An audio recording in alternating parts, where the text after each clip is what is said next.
Your story changed you. Now let it change the lives of others. This is a Candy Factory Mini. So you want to write a book? With Suzette Mullen. Join me as we follow the development of a nonfiction book from idea to completion. We'll explore the creative process as well as the nuts and bolts of pitching and publication. Get a behind-the-scenes look of my book coaching process, as well as clear takeaways and nuggets of wisdom. Let me walk alongside you as you learn to tell your story. Hello, I'm Suzette Mullen, book coach, nonfiction writer, and your host. Welcome to this episode of So You Want to Write a Book. My goal is to break down the complex process of becoming an author so that you can finally write that book that's been rattling around your head or tugging at your heart.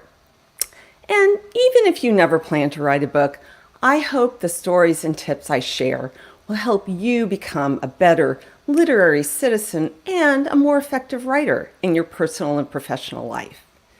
If you have questions and you're listening live, please go ahead and leave them in the chat. And go ahead and grab a pen and paper or have your phone or laptop handy so you can jot down some notes. And let's get started. Last week we unpacked author platform, which is a scary and mysterious term for many writers. And this week we're taking the long view of your book writing journey. Sometimes it can feel like a long, winding road. Now, while every book writing journey is different, there are common steps and common decision points in every journey. I want to walk us briefly through a recent book idea I had as a case study. Now, every book starts with an idea. My idea was to explore the complicated and unexpected emotions after a big leap. I've been thinking about this idea for a while, and I knew I wanted to write something about it, but I wasn't exactly sure what. Would this be another memoir? Would it be self-help? Would I include other people's stories? So I decided to test my idea, which is the first step I recommend. In February 2020, I talked to a trusted colleague. She thought it was a great idea. So I started collecting stories and I did some research, and I had a lot of energy around this. So the first decision point, go or no go for your idea, I decided to pursue my idea for now. Another early decision point is your genre. This idea started out as an idea for a memoir, but then it quickly morphed into self-help, which surprised me. But I went with it. It became more about the topic than the story, specifically about the topic of grief, a special kind called disenfranchised grief. Another early decision point is your publication path. Now, all along, I thought I'd be gunning for traditional publication. Why? Because I wanted that credibility and that distribution network and the access. Now, I knew that this could be a long shot without a significant platform or credentials as a grief expert, but I wanted to give it a try. In my book coaching process, I talk to my clients early on about this, their goals, the pros and cons of the different paths, because this is a big decision. It sets in motion all the next steps, whether you're going to write your manuscript next or a book proposal. And it will make a major difference on the timing of when your book will be out in the world. Self-publishing books get out in the world much more quickly. So at another point, you need to make another decision. Are you going to go it alone, or are you going to get some help? Now, this was an easy choice for me. I've done it both ways, and I know I do better with support. I need that accountability, those deadlines to get my butt in the chair. I need someone to bounce ideas off of as I'm working on the book.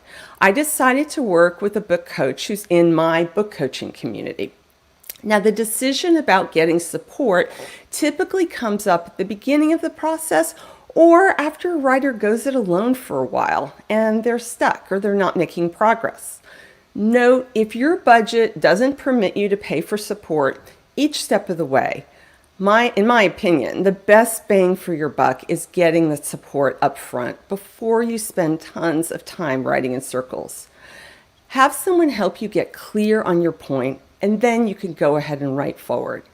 The other critical point for support is really at the end, especially if you're self-publishing. Please have a professional proofread your manuscript. There's nothing that says amateur like a manuscript filled with typos. So back to our timeline. Because of my publication decision, my plan to go forward with traditional publication, I was going to write a book proposal. Now, that's what you do for a nonfiction book. Those books are sold to agents and editors based on a book proposal, not the manuscript. So my book coach, let's call her Joan. She started taking me through this blueprint for a book process, which is a foundational process to get clear on your book before you write a book proposal or a manuscript, including getting clear on your structure and a detailed outline for your book. This is exactly what I do with my own clients. And even if they're self-publishing and they don't need a book proposal, doing that foundational work first is critical so that when you start writing, it's focused and clear. Next week, we're going to dig more deeply into these specific foundational steps and talk about why this is so important. Now, at this stage, the blueprint, the foundation stage, this is when the cracks start showing up. What is the book really about? Do I know what I've come to say and how I will say it? Do I know who I want to say it to, and how will I reach those readers? And am I willing to do the work to get clear on my book and then go ahead and write it? Okay, it's a cliche, but this is really where the rubber meets the road. When your idea goes from some fantasy pie in the sky to reality. This foundational work is a lot of work. My clients, over generally 6 weeks, they spend about 5 to 8 hours a week going through these exercises, often multiple iterations. I did that work too on my grief book idea, and guess what? The cracks started showing. I wasn't sure if I really had enough to say for a whole book. And should it be self-help if I'm not a grief expert beyond my own grief, or therapist, and that platform thing we talked about last week? Well, I didn't have much of one. And if I was going to put in the energy to build a platform, was this the message I wanted to be known for? And then I started thinking about my other memoir again. You know, the one I'd put on the back burner for this new book idea. That memoir, the story of my leap, the story of learning to listen and trust my inner voice. I realized that that was the story I wanted to get out into the world first. That was the message I wanted to build my platform upon. That was the message that best aligned with my business goals, with my book coaching practice. So I faced another go or no go decision point, or put this on the back burner. I spent about 6 weeks on the blueprint, the foundational work, and 30 hours or so. I probably spent a lot more than 30 hours, which may seem like a lot, but compared to years, it's nothing. So I made the decision to put the grief book on the back burner, and I will likely return to that as a memoir someday. But for now, I'm going to focus on getting memoir number 1 out into the world. Here's the bottom line. There are many steps and many decision points along the way, and the time is so variable. You could write a book and upload it to KDP, Amazon's self-publishing arm, in a day, in a week. Some people have done that. Now, I wouldn't recommend it. You could spend 20 years or more on a book, and I know people who have, starting and stopping, playing around with sentences, trying to get it perfect. And I wouldn't recommend that either. Here's a ballpark of what's a reasonable timeline to expect from idea to publication for a quality, straightforward self-help book. Now, this is once you commit to pursuing the idea, once you're ready to go all in. If you want to pursue traditional publication, 2 years to 2.5 years from idea to publication would be possible, and it'd be a relatively fast track timeline.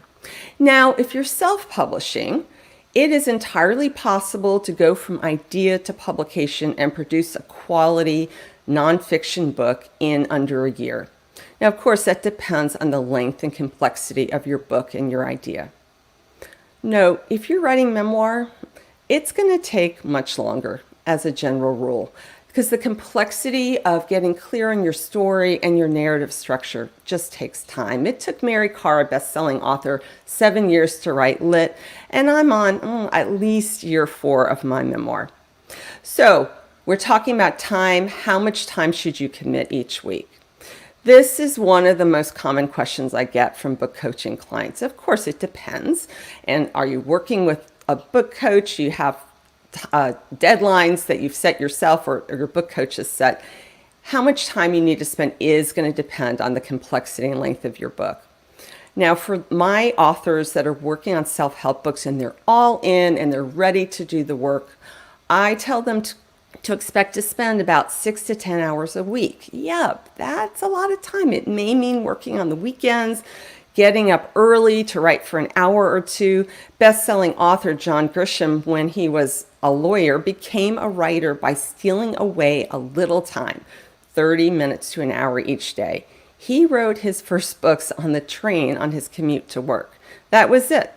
At first, he was just writing to see if he could actually do it. He took one step at a time, and 3 years later, he had a book. Here's his advice. Write your one page each day at the same time and place. Early morning, lunch break, on the train, late at night, it doesn't matter. Find the extra hour, go to the same place, shut the door, no exceptions, no excuses. Here's the truth. Most writers have day jobs to pay the bills. And there is no magic silver bullet to finding the time. There's no one way to do it. But if you want it badly enough, you will find time. You'll find something that will work for you. Best-selling author Glennon Doyle currently has the bestseller Untamed. She used to get up at 4 a.m. in the morning and write in her closet. Maybe she still does that. I've heard of other people who rent out hotel rooms for 2 weeks and do nothing but write. Those who travel a lot for work, well, back in the old days when we used to travel, and they write when they're up in the air. I've tried lots of different methods, and what works for me is time blocking. I'm best writing in the morning, so I block out 2 to 3 significant chunks of time each week in the morning to write. No appointments, no client work. I get the writing done first. Experiment to find out what works for you. But a book is not going to just happen, and it's not going to just fit into your life without saying no to some things on your schedule. Writing a book is a serious commitment. So here's what I'd like you to take away from today. While there's no straightforward timeline from idea to publication, the decisions you make along the way will significantly impact your timeline, especially your decision about your publication path. And those key decisions, do it yourself versus getting support, that publication path, and making the decision whether you're going to commit the time or not to your book. It is possible to find the time to write your book. You just have to want it badly enough. Before I preview next week, I just want to remind you that every week I send out a short newsletter with tips to help writers get their work done. And you can sign up for my newsletter at yourstoryfinder.com. Next week, we're talking about pantsers and plotters and the value of building your book's foundation first. Even if your preferred style is to just get the words out onto the page, we're going to talk about the pros and cons of planning versus winging it, the questions that you need to answer before you start writing, and we're going to talk about does planning squelch creativity. I look forward to seeing you then, and I invite you, as always, to share the mini show link with your friends. If you have questions or topics you'd like to make sure I cover, just go ahead and email me at hello@yourstoryfinder.com. And in the meantime, happy reading and writing. So You Want to Write a Book is part of the Candy Factory mini-series and is a proud member of the Candy Factory Collective. You can find the show streaming on YouTube, Facebook, Twitch, and LinkedIn. And you can subscribe to the audio version anywhere you get your podcasts. Over the past 8 years, Suzette has been on a mission to help writers clear the fog and cut through the overwhelm so they can move their ideas out of their head and onto the page. Her later in life coming out journey and her professional experience as an author accelerator certified book coach and Dare to Lead trained professional, as well as her time at Harvard Law School, Wellesley College, and Columbia Theological Seminary, have given her a unique perspective, as well as many of her own stories to tell. When she's not writing or coaching other writers, Suzette can be found on her yoga mat, advocating for the Lancaster LGBTQ+ coalition, or hanging out with her partner, Wendy, and their rescue pup, Lucy. Visit yourstoryfinder.com to learn more about Suzette and her life story, as well as her writing coach offerings. Life's too short to stay stuck, so why not write that book? So You Want to Write a Book is produced by the Candy Factory Collective at the Candy Factory Co-working Campus in Lancaster, PA. Production support by Anna Tran. Administrative support by Ann Kirby, Ariana Henderson, Tricia Marcel, Jason Mundock, and Robert Diggs. Notes and links can be found on the show post at our website, candyfactorycollective.com. Candy Factory. Collective.